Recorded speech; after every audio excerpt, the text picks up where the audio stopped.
Yay.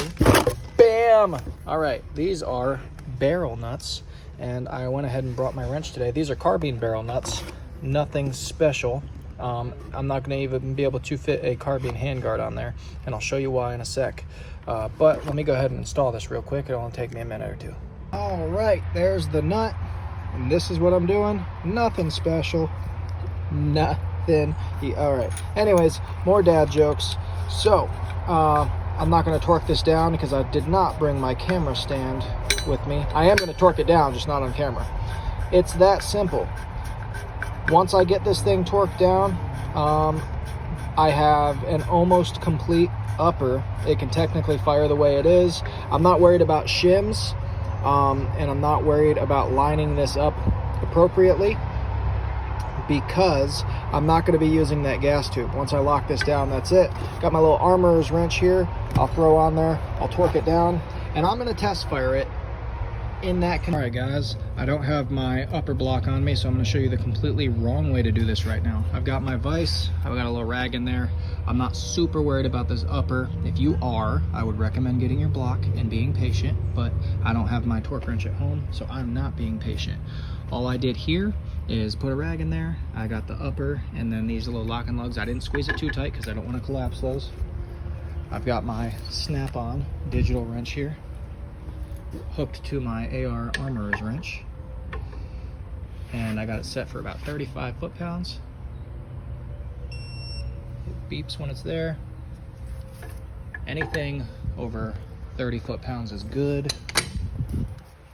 Some manufacturers have different recommendations for a standard barrel nut. You can see I did not tweak the upper in any way. Everything's great. Listen, I know you guys are going to beat me up in the comments anyways because of a little bit of scoring. A lot of that was actually there before I started. This is a used upper receiver. I do not care. I'm going to just be real with you. I don't. That barrel nut's torqued. I'm going to hit it with a paint mark. Hey, even if I did want to put a gas tube through there, which I'm not, or some type of charging handle or something, it's almost lined up. A few more foot-pounds, it'd probably be great without any shims. So, awesome. Anyways,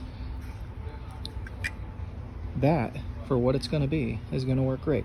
So if that's all you got, you know, I'm a pretty frugal guy. Use what you got.